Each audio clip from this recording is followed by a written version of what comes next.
11 News seguindo com o Pedro Serrano. Tava com saudade de você, Pedro Serrano. Por onde você andou, rapaz? Quanto tempo? Como é que tá? Tudo bom. Trabalhando muito, dando muita aula? Dando aula, trabalhando no escritório, tocando a vida, né? Você tá nessa tocada aí, então? Não. Pedro Serrano, olha, eu tenho muitas dúvidas aqui. O mundo do direito está em ebulição total. Eu queria começar perguntando para você, Serrano, sobre essa carga em cima do Alexandre de Moraes, feita por Elon Musk, e até esse relatório de uma comissão do Congresso estadunidense. Como é que você está avaliando esse processo aí? Fala um pouco para a gente sobre isso. Precisaria... São 170, mais ou menos, me parece, quebras de perfis ou suspensão de perfis, feitas a maioria pelo TSE, alguns pelo STF. A maioria não dá para saber, porque eu dei uma olhada no relatório, ele traz documentos que são só ofícios, o que é normal nesse tipo de caso. Você, quando, por exemplo, você bloqueia o dinheiro de uma conta bancária por um juiz, por uma disputa judicial qualquer, o banco não recebe cópia do processo, ele recebe um ofício, bloqueia o dinheiro tal do sujeito. É o que acontece com essas operadoras. Então, eles juntam ofícios que não têm a fundamentação das decisões, não porque não existam fundamentação, como no meio do exagero retórico que virou a rotina do relato de fatos no Brasil, né? A extrema-direita conseguiu criar uma agenda de linguagem também, né? Pragmática de linguagem, digamos assim, em que o uso da linguagem se torna algo exagerado para fim de degeneração dos fatos, do direito e da democracia no plano, instrumentalizando elas para o plano ideológico, né? Então tudo é exagerado, tudo é sem referência. As decisões não têm fundamentação? Não, claro que as decisões têm fundamentação. É que o Twitter é só uma empresa privada que recebe uma ordem para suspender o funcionamento de um determinado perfil. Ele nem deve saber o porquê. Por exemplo, se é um perfil de pedofilia, por exemplo, que a ordem visa proteger menores, se você autoriza o Twitter, inclusive, a comunicar ao usuário, ele vai lá e some com provas, etc. Quer dizer, e ao mesmo tempo, você precisa suspender imediatamente, por exemplo, um perfil que divulgue fotos de crianças nuas, por exemplo, que o interesse do menor ali está sendo... O direito do menor está sendo ofendido e você precisa parar imediatamente. Precisa parar imediatamente, não tem processo legal aí, é isso? Porque é uma medida cautelar. Cautelar vem de acautelar, de proteger. A demora no processo, às vezes, leva à perda irreparável de direitos, pela demora do processo. Para evitar essa perda irreparável de direitos, existe no direito, qualquer aluno de primeiro ano do direito sabe disso, medidas cautelares. E eles saíram no Twitter como se isso fosse uma ofensa ao devido processo legal. Não, isso é comum, né? Imagine você ter um perfil, a gente pega uma foto sua na internet, cria um perfil seu e cria um perfil pedófilo. Você vai deixar aquilo circulando com o teu nome, com a tua foto, até 3 anos, até terminar o processo? Óbvio que não. Você vai em juízo pedir que suspenda a veiculação daquele perfil até o fim do processo para você não sofrer um prejuízo irreparável, porque mesmo que você venha ganhar o processo depois de 3 anos, a tua imagem já vai estar devastada, já não vai ter mais jeito de você corrigir isso. Então, por isso é que existem as medidas cautelares, né? Tanto no processo civil quanto no processo penal. Tem natureza diferente no processo civil e no processo penal, mas esse sentido maior de proteger direitos, etc., é semelhante em ambos. Agora, desculpa, Serrano, você tem acompanhado, por exemplo, o artigo do Glenn Greenwald sobre isso, os editoriais da Folha e do Estadão, criticando o Alexandre de Moraes? Então, mas vamos lá com calma. Vamos lá. A Folha, por exemplo, fez uma crítica a esse tipo de coisa que eu estou falando aqui. Perfeito. Mas, por exemplo, uma das decisões que o Alexandre deu é porque havia uma ordem dos advogados conservadores do Brasil, usa o nome inteiro, Ordem dos Advogados do Brasil, que criou notícias falsas, visando atacar o STF, inclusive imagens falsas, como se tivesse morrido alguém na Papuda que não morreu, etc. Mas usando, inclusive, indevidamente esse nome. A Ordem dos Advogados do Brasil verdadeira, o Conselho Federal, pediu ao ministro Alexandre que suspendesse esse perfil. Por quê? Estava usando indevidamente o nome da entidade, que é uma entidade criada por lei, né, para fim de cometer crime. É evidente que, nesse caso, cabe uma medida cautelar, uma medida protetiva. Né? Porque, senão, o nome da OAB, até ter uma decisão final, ia ser vulnerado de uma forma irreparável. Né? Quer dizer, ia ter um dano de imagem à entidade irreparável pela decisão final. Tanta verdade que a Folha, há uns anos atrás, eu lembro, porque eu não lembro se eu fui advogado ou se eu fui parecerista no caso, Conde. Ela pediu à Folha de São Paulo a suspensão de um site porque usava o nome Falha de São Paulo. Eu lembro disso. Falha de São Paulo era um site que não tinha nenhuma função de veicular notícias mentirosas, nada. Era um site satírico. E humor. Que fazia humor com os erros do jornal Folha de São Paulo, os erros que às vezes todo mundo comete, todo jornal tem. Fazia humor com isso. O que alega a Folha no processo? O nome Falha de São Paulo lembra o nome Folha de São Paulo e pede para o juiz o quê? Uma liminar para suspender a veiculação do site. Ora, se a Folha pode pedir uma liminar por conta do seu interesse comercial, não pode haver liminares para preservar a democracia e os direitos no Brasil? Então, há uma incongruência e muita falta de informação e muita adesão ao discurso da extrema-direita por quererem mostrar um certo centrismo aí que não existe. Quando você trata de certos extremismos, não tem meio termo. Qual que é o meio termo que eu teria para ter matado judeu no nazismo? Vamos escravizar só os judeus? Tem cabimento isso? Claro que não. Face a certos maus extremos, não tem outra posição possível senão você combatê-lo, né? Me parece, como lógica. Mas há uma adesão de um certo lado da mídia comercial hoje ao discurso falso. Né? Por exemplo, o outro caso que eu vi, eu não vi todos, eu precisaria ver todos para poder fazer aqui uma análise caso a caso, mas outro caso que eu vi envolve aquele rapaz, o Alan dos Santos. Eu fiquei impressionado, ele cria um perfil das Farc, daquelas forças lá, guerrilheiras, terroristas lá da Colômbia, para produzir um conteúdo como que vinculando o Lula a terrorismo das Farc. Sim. Em e plena... ao PCC também, né? E ao PCC também. Em plena campanha eleitoral.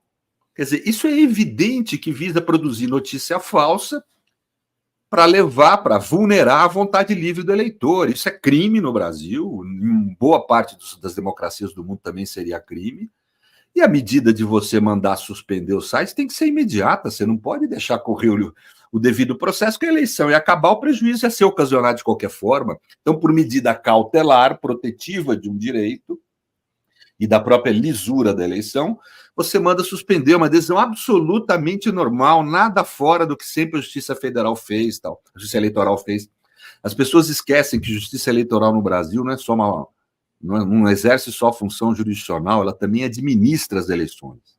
Ela é um poder regulador. Nos Estados Unidos não tem justiça eleitoral, né? Não tem. É outro processo lá.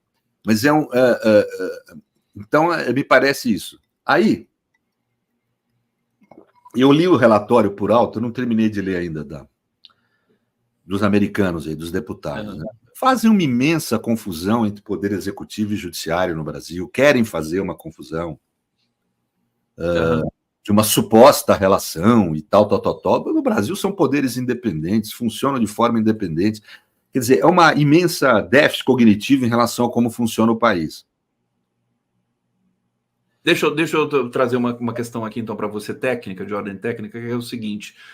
O que parece que está nesse relatório também, você pode confirmar aqui, que o ministro Moraes, o Xandão, né, o Alexandre de Moraes, derrubou perfis a pedido do órgão chefiado por ele mesmo no TSE. Você chegou a ver isso?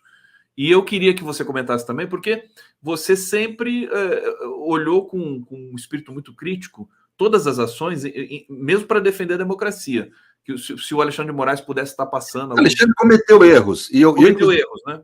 Não, eu inclusive explicitei isso em artigos. Por exemplo, quando ele manteve a prisão e logo depois ele corrigiu, uma semana depois ele soltou o sujeito, eu falava, eu escrevi um artigo na Folha de São Paulo dizendo que deveria soltar o ex-ministro da Justiça de Bolsonaro, que ele ele estava preso demasiadamente, já tinha as razões que fundamentavam a prisão preventiva já tinham se esgotado, então não tinha por que mantê-lo preso. Fiz e faço críticas à manutenção de gente presa lá na Papuda por ordem provisória. Acho que aquilo é abusivo, porque já foi o momento, ninguém vai... O 8 de janeiro? A prisão lá atrás foi correta, sim. Mas você manter preso indefinidamente por prisão preventiva é um erro, é esticar a prisão preventiva indevidamente. Os motivos que levaram, a meu ver, aquelas prisões já se esgotaram, então você tem que soltar as pessoas, elas responderem ao processo em liberdade. Um ou outro lá não, porque rompeu tornozeleira, aí é diferente, o cara enfrentou cautelares da justiça, né? Mas salve esse um ou outro, o resto tem que ser solto, né? Então você tem equívocos. Agora eu imaginei que eu ia encontrar mais equívocos, viu? Você não encontrou tantos, né? Não, na questão dos perfis, até quase agora, nada. O que está razoável, bem razoável. O relatório lá não para em pé, né? E é ridículo, porque, veja, é o comitê judiciário lá do legislativo americano, né? Em que eles falam de uma suposta agressão ali, uma ditadura, censura no Brasil, né? Por parte do judiciário brasileiro. Mas eles se esquecem dos Estados Unidos. Eu vou te mandar um negócio que eu quero que você exponha para as pessoas aí. Manda aqui para mim. Esse é o Pedro Serrano, olha só. Não, vamos com calma, nós vamos entender. Não adianta ir na ansiedade que a extrema-direita põe na agenda. Com calma. A gente vai responder cada uma das questões. Com calma, com paciência, com técnica, com precisão, com isenção, né? E não dessa forma degenerada com que eles colocam o debate. Nós não podemos... Eles aceleram demais e a gente cai na armadilha, né? A gente vai caindo, vai caindo. Não, tem que ser um debate, nós não podemos deixar degenerar o debate democrático. Nós temos essa obrigação, inclusive. Então, com calma, a gente vai mostrar item a item o que esses caras estão fazendo. Quer ver? Ó? Ele coloca a bola no chão. Estou aguardando aqui chegar, o que você vai me mandar, estou na expectativa, sem pressa. Eles falam de que haveria no Judiciário Brasileiro, no Supremo Tribunal Federal, uma ofensa ao direito à livre expressão. E querem dizer, inclusive, um jornalista norte-americano que passou uns dias no Brasil, fez o maior estrago, foi para o Senado, tá? Como se lá, alegando que no Brasil é uma ditadura, algo exagerado, evidentemente, do judiciário, porque ofende o direito à livre expressão. Nos Estados Unidos, não, as pessoas, ele deu exemplo, as pessoas podem ir na comunidade judia falar bem do nazismo. Ou seja... Aqui na tela, você está vendo aí? Vamos tentar entender com calma qual que é a diferença do que ele falou. Existe mesmo um julgado nos Estados Unidos que criou precedente do direito à livre expressão, que é o caso Brandenburg versus Ohio, em que ele declarou que merece proteção da livre expressão, mesmo o discurso violento, desde que essa violência não implique numa possibilidade concreta dela ser realizada. Ou seja, não haja potencialidade real de violência. Isso aí que eu estou comandando, isso é outra coisa que eu vou dizer depois. Existe esse julgado. Ele diz respeito principalmente à possibilidade que você tem de realizar discursos violentos contra minorias. Esse caso, Brandenburg versus Ohio, é um caso em que um líder da Ku Klux Klan pedia a morte de negros, pedia a prática de violência contra negros, né? E a Suprema Corte entendeu que ele podia falar isso, porque não havia possibilidade real daquela violência se concretizar, né? Se houvesse, ele teria cometido um ilícito e não seria possível proteger pela livre expressão. Agora, essa é uma dimensão da livre expressão nos Estados Unidos, em que há a possibilidade de você ter discursos racistas, ter discursos de ódio, discursos contra minorias, disso ser protegido pela livre expressão. Há, na minha opinião, algo que a democracia não precisa ter para ser livre. Mas tudo bem, não vamos discutir. Aí realmente há mais liberdade do que na Europa e do que no Brasil. Agora, o problema nos Estados Unidos é exatamente a relação com o judiciário que eles agridem. Existe nos Estados Unidos também isso, eles se calam, ninguém fala. Ninguém fala. Inclusive, no Código dos Estados Unidos, no título 18, Código 401 do Código dos Estados Unidos da América, que é a lei geral, inclusive penal, existe o Instituto do Contempt of Court. Este instituto dá direito a um juiz, a qualquer juiz, não só ministro da Suprema Corte, não só juiz da Suprema Corte, a qualquer juiz, quando uma opinião é emitida ou uma notícia é emitida, se ele acha que aquilo de alguma forma interfere em processo ou investigação judicial, ele pode até prender por ordem direta ao jornalista, sem direito de defesa, sem inquérito, por até 18 meses. Vários jornalistas, e essa notícia que eu te mandei, vários jornalistas americanos, desde a década de 90 nessa pesquisa, foram presos ou multados, mas presos por 18 meses. Aqui no Brasil teria que ter uma condenação de cerca de 10 anos para pegar 18 meses de reclusão, né? Foram presos sem direito de defesa, sem inquérito, por não terem fornecido a fonte das suas notícias ao judiciário. Ou seja, o judiciário norte-americano não tem garantido o direito de fonte aos jornalistas. Um problema que nem de perto nós temos no Brasil. Nem de perto. Não há um jornalista no Brasil... Você falando, parece que o entendimento brasileiro é mais avançado que o estadunidense. Né? Nesse aspecto, sim. O jornalismo no Brasil é mais livre do que nos Estados Unidos. Incrível. Porque lá você não pode... O Assange passa por isso. Sim. Por um outro problema. Ele divulgou informações contra a segurança nacional, que é um outro problema. Se você divulga informações contra a segurança nacional, lá você comete crime. E segurança nacional lá é um conceito ultraelástico. Ou seja, não é verdadeira essa história de que nos Estados Unidos tem mais liberdade de expressão. Lá há mais liberdade de expressão para você praticar racismo, ataque a minorias, homofobia. Isso sim. Agora, para você praticar o jornalismo, não. Aqui é mais livre o jornalismo brasileiro do que nos Estados Unidos. Serrano, você estuda muito o direito americano e o europeu também é... Não, o europeu é outro modelo. A gente modelo.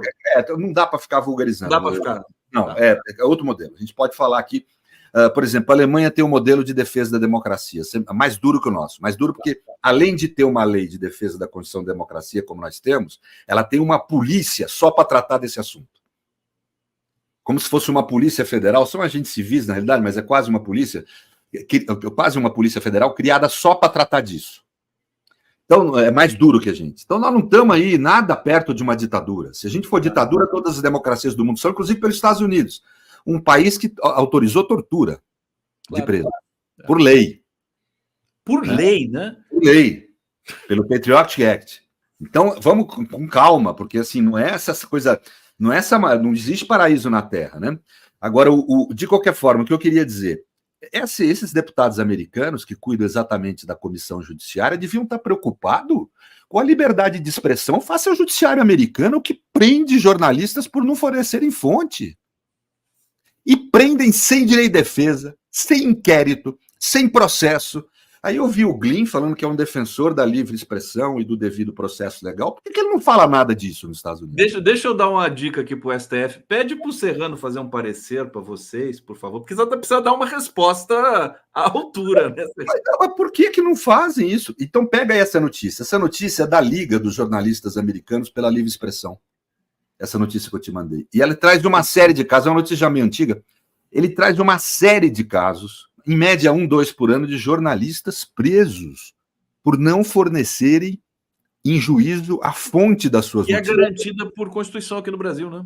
A fonte que é garantido pela nossa Constituição. Aqui no Brasil não houve um caso.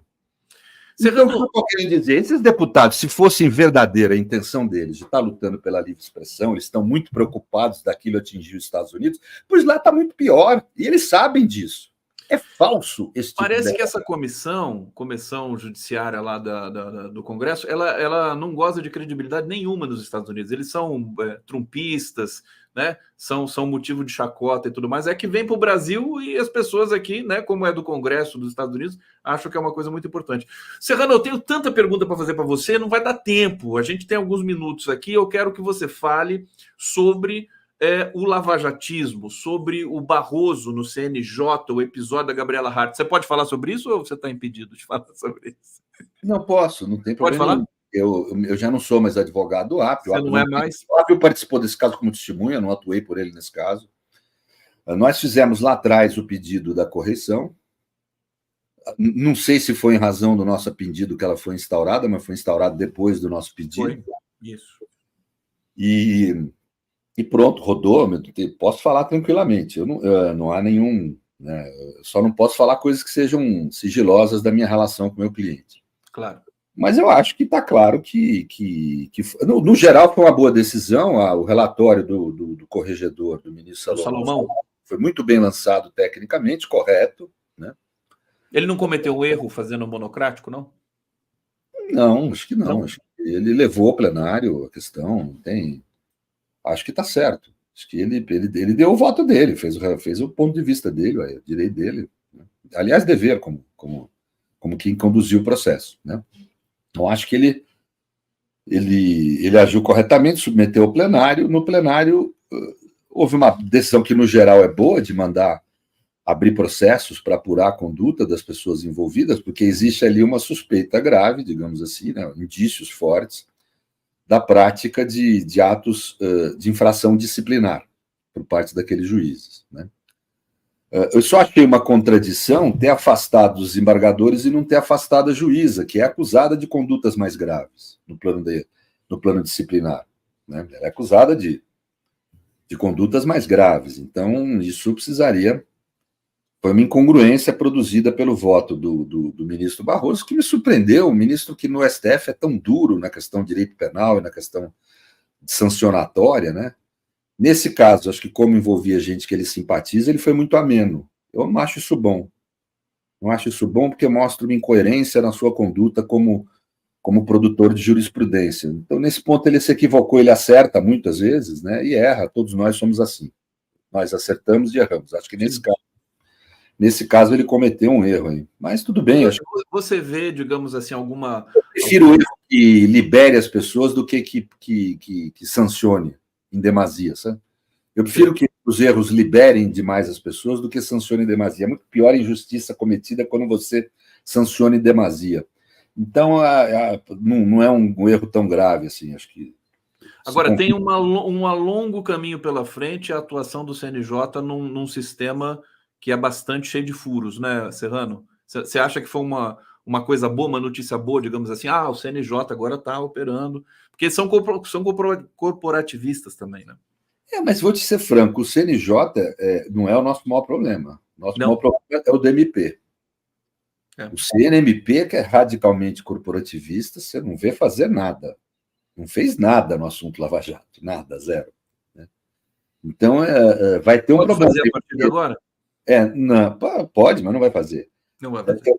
Aqui entre nós não vai fazer. Então, eu acho que a situação que você pode ter é juízes sancionados e procuradores não, que seria uma injustiça grave, né? E vai haver, provavelmente, por causa... Então, mas isso é clássico, isso não é desse caso. O CNJ, desde o começo, funciona muito melhor como órgão de controle externo do que o CNMP, desde que foi criado. Pedro Serrano, PEC das drogas, aprovada no Senado, que é um tema que é muito importante para você, para a sua formulação teórica. O que você achou desse embate agora, né, que vai se dar entre STF e Congresso? No plano institucional, é um conflito entre poderes, né? Ocasionado porque você tem uma importante linhagem política no Brasil, o bolsonarismo e adjacências, que elegeram o STF como grande inimigo. Até esquecem do Lula, gozado. E elegeram o STF como grande inimigo. Continua sendo, né? Continua sendo agora o grande inimigo. E o que é um ataque à democracia, meu ver. E essa decisão é uma decisão, a meu ver, inconstitucional, porque a meu ver, é inconstitucional qualquer norma que criminalize condutas da pessoa que afetem só a própria pessoa. Você, na tua casa, sei lá, fumar, cheirar uma droga, você ofende a sua saúde, você mesmo. Né? Não há uma repercussão grave na vida de terceiro. Né?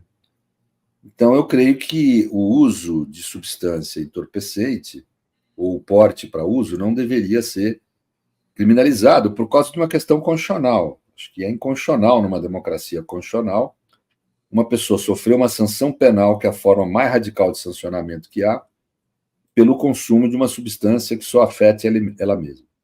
Né? Então, acho que a sanção penal não cabe. Cabe medida administrativa, cabe outro tipo de controle, não o controle penal. Né? Existem limites. Isso não é nenhum dizer socialista, esquerdopata, que a turma dos Twitter gosta de falar, né? Stuart Mill, um tradicional pensador liberal, utilitarista, aí, moderado, mas utilitarista, né? Estabelecia esse critério que eu estou falando aqui. Aliás, é mais liberal do que qualquer outra coisa, né? Em tese, né? Liberal, né? Aliás, muito bom, né, de ser liberal. Acho que a gente tem que dialogar com o liberalismo político, não tem a menor dúvida. O STF provavelmente vai declarar inconstitucional esse. Não sei o que o STF vai fazer, porque é uma crise entre poderes, talvez eles adotem uma atitude, vamos dizer, político-estratégica, que não é bom o Supremo agir assim, ele deve agir por razões de justiça sempre, mas é que nessa situação que está com o país, eu até entenderia, que é meter isso na gaveta, deixa isso quieto um tempo lá, e até ter um momento melhor, né? Pedro Serrano, deixa eu trazer 2 comentários aqui para a gente encerrar. O Saulo Cruz está dizendo: vale relembrar que Dilma começou a se enfraquecer politicamente com a aprovação de pautas bombas pelo Congresso Nacional. A aprovação de novas pautas bombas podem desestabilizar a economia e a popularidade do Lula. Na verdade, são bombas fiscais que estão no horizonte agora do Lira, né? E a Mariana Galas está dizendo que ninguém acredita tanto em luta de classes quanto as elites. A situação está feia, né, Serrano?